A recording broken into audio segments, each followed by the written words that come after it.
በሰላም ነው? ምነው? በጣም ደጋግሜ ደወልኩልሽ እኮ ስልክ አታነሺም። ቻርጀር ሰክቼ ነበር ላይ። እኔ አንቺን ሳይሽ ውሃ እንደተጠማ መሬት ልቤ ስንጥቅጥቅ ነው የሚልልሽ። እኔም እንዳየው ነበር ፀሐይ እንዳጣች ጽጌረዳ አበባ ድክም ያልኩልክ። ግን የደከምሽ አትመስይም። ያኔ ወደ ውስጥ ነው እንደዚህ በቀላሉም አይታይም። ሰውነትሽ ውስጥ ደም ሳይነካኝ ገብቼ ልውጣ? ረጋ በል እንጂ እንደዚህ ቸኩለማ አትገባም። ደግሞ የት ሄድብሃል? ይኸውልሽ ሰውና ጊዜ ቆሞ አይጠብቅም። የሌሎቹን ትተህ አንተ ካልተለወጥክ ጊዜ ማስቆም ትችላለህ።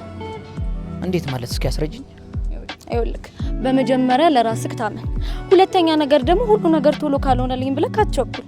ሶስተኛ ደግሞ ጊዜ ሁሉ ነገር እስኪሰጥ ጠብቅ እንጂ። እንዴት ያለ አንጀት አርሲ ውስጥ የሚገባ ምክር ነው የመከርሽኝ። ታዲያችን ምክር እንዴት ነው? እርጎ እየጠጣን ከጎን ደግሞ ቤርጎ አለ። እርጎና ቤርጎን ታውቂዋለሽ አይደለ? እሷን ነገር አድርገን እንዴት ነው ብንጫወታት ምን ይመስልሻል? ምን ችግር አለው?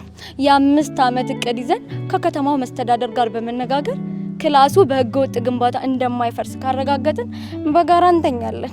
ለምን ይመስላል? ምን ነው የኮሪደር ልማቱን ነው ማሳለጠው አልሽ?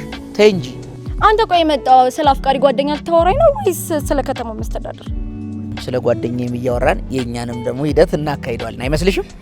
በል እባክህ እንሂድ።